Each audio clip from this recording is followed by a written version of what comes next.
Saturday, everyone. Will here, Jess, BT, if you can even see him back here in his cubby. We're filming, just kind of doing a little drive today. It is, believe it or not, October 1st. It's fall, y'all. It is definitely fall.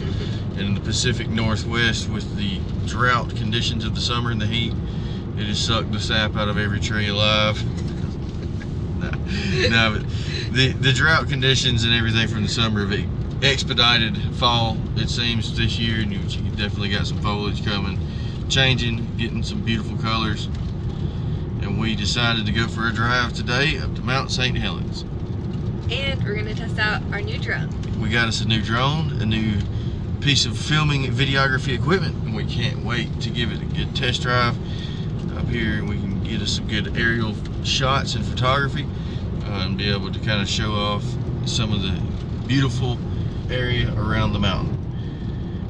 We are currently on, this is Forest Road 25, which is Highway 131, that circumnavigates essentially around the mountain. You start off you come up I-5 north out of Vancouver.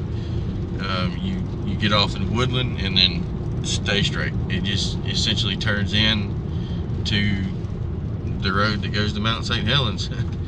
It goes through Cougar, a cool little town called Cougar. Goes through Cougar. You go past the lakes of Merwin, Swift, and Yall. Swift, Merwin. What's the order? Merwin, Yall, and Swift, I think. Anyway, you come up, you go past those, and it literally just turns into arguably one of the roughest paved roads in the country. the volcanic and what's the word? Frost heaves. Well, the frost heaves for sure, but the active volcanic region of the area, and the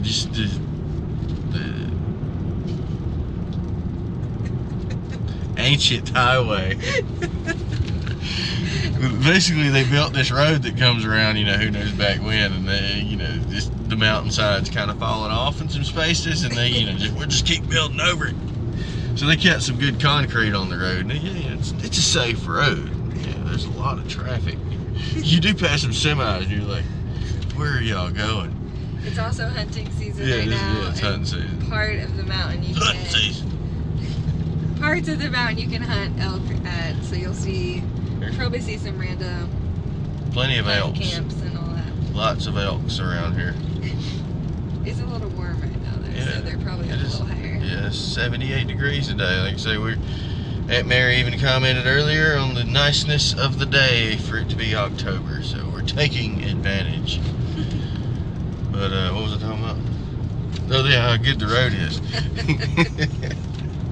But you hit these spots, and the road is also with just the overgrowth of trees, and it's so cool in how it drives, and the shading, the light, and how it passes through.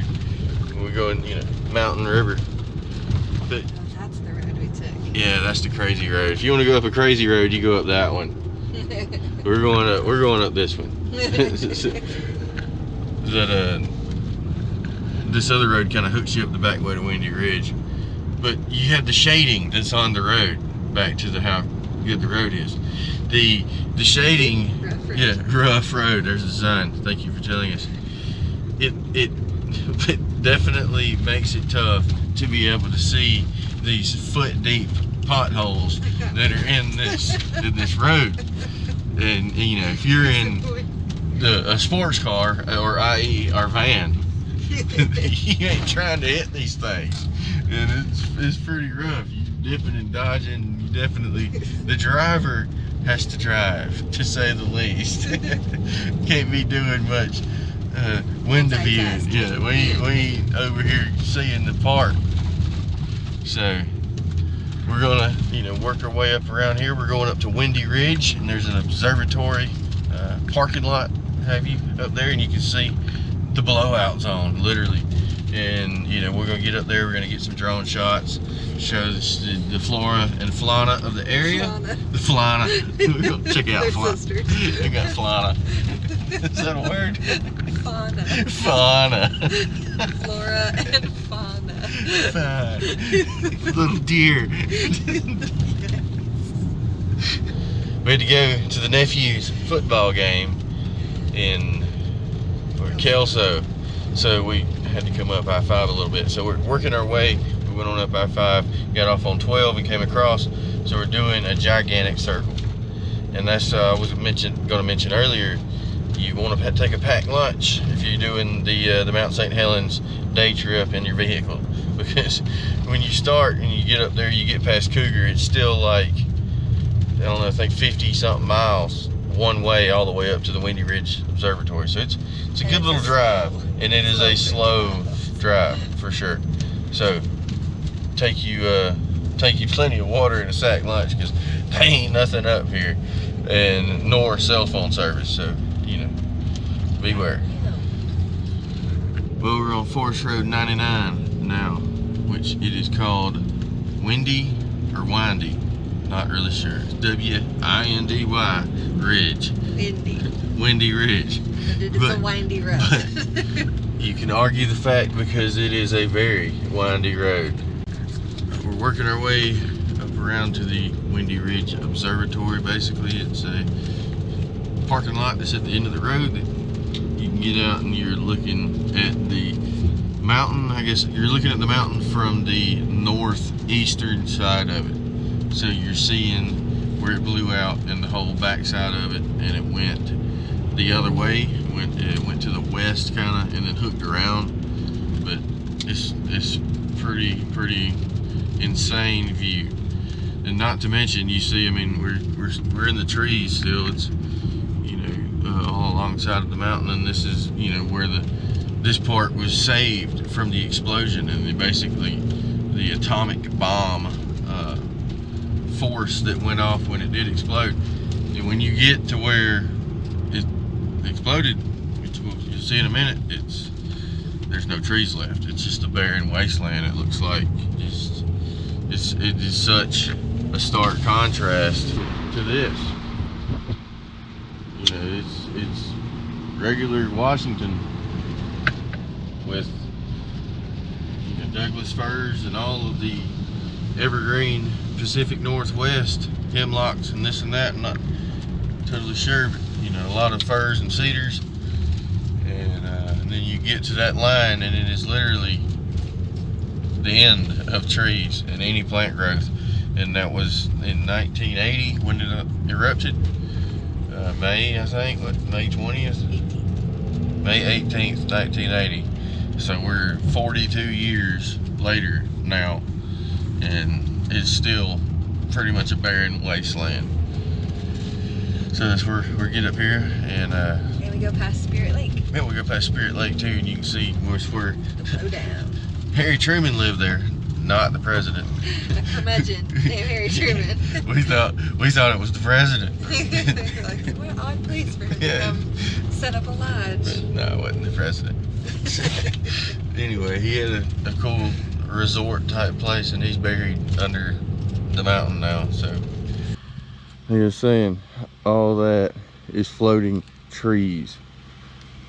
I mean, you can just see all of these mountains are bearing everything. I mean, all the way around there's very little trees that have even grown back. But just this tidal wave of explosion as it worked up and pushed years of trees just accumulating in the lake. I mean, it's a big lake, which you can see right over there. That's where the mud flow came down, and Truman's Lodge, Harry Truman's Lodge, was somewhere right over there in that cove, in a sense. But pretty wild.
made it. Mount St. Helens, up here at the Windy Ridge Viewpoint Observatory. I'm not sure if you guys can see me with the sun behind me and all, but yeah, you don't really care what I look like. So we're looking out here across the barren wasteland that is where the top of the mountain blew out. The whole thing just went down here and like filled in the whole lake and raised the level of it like 300 feet, and it mainly just blew out in the moraine and went down to the Toutle River down that way. We're looking at it from the northeast here, so this is north, this is east. We got Mount Adams over here looking pretty strong today. We'll get some shots of it on the way out, especially with the light getting out the better angle for it. It was a little hazy today, but I mean, you can't ask for a better day. It is October 1st. Crazy. Hi, doggy. Over here.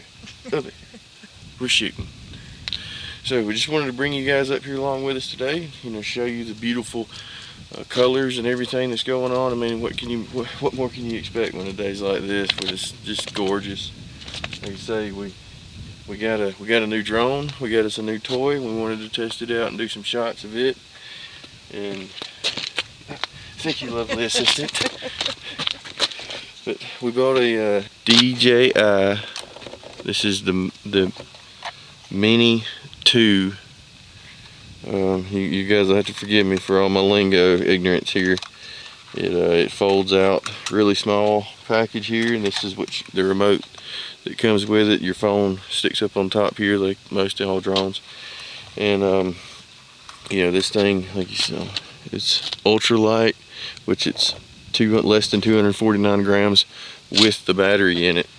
So it has some I guess loopholes in terms of the drone world with registering it. Again, not too super certain on what all that entails, but we know we needed one and we wanted one for a while, just to be able to, you know, get a little more immersive with our videography and filming our drone or our hiking and adventures, which this one is small enough that we can backpack with it and take it in and out places and be able to, you know, show you guys, like I said, a little more immersive view.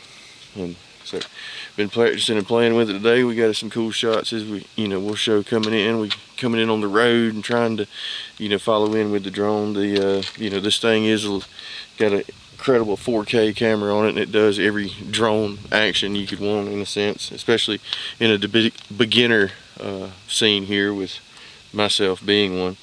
And you know, it's very easy to use. It's and it works great. So we're learning on it and, you know, trying to improve. And we may make a video a little later on the ins and outs and everything about it. Like I say, this is the Mini 2, and we bought it from Costco. I think it was around $4.50. So I mean, it's not say cheap, but I guess in the drone world that's a pretty good deal, because they can be the sky's the limit. So we're happy with it, and this thing is awesome. And so far it's been able to get us some cool shots. So what more can you expect? But again, we're here. We just wanted to give you guys a little more of an update of what we are doing and our plans. And like I said, we've been putting out, you know, as you may have seen, a few hiking videos, which go back and check a few of those out if you haven't. But we've been doing quite a few hiking videos and not so much more of the van content here lately. But we're still, you know, like I say, living and traveling out of the van, and we're going to put out some more of that van life content. And our goal this fall is to acquire and get us another van and start building it. So we're super excited for that and ready to get our hands on another one, which is basically the hardest part. And we're looking at another Ford Transit. We're going to get actually the bigger and the highest roof one, so we can expand on it and, you know, create another van and have us you know, more content coming for you guys. So we're super pumped for that. This whole journey has just been wonderful. I love filming and videoing and making the videos, love doing all that, and just the whole process. And what more of an excuse do I need to get out to be able to enjoy these kind of environments? But, you know, it definitely gives me that more of the drive to get out and, you know, do more things with it. And so we can't thank you guys again enough for all of the views, contents, likes, and shares, and follows. And please subscribe. We, as every YouTuber is gonna preach at one point, but this is the YouTube algorithms and all. The spill helps everybody out in the long run. So please like and subscribe and help us out. And can't thank you enough. Adios. Will here, Willderjess Adventures. Woo!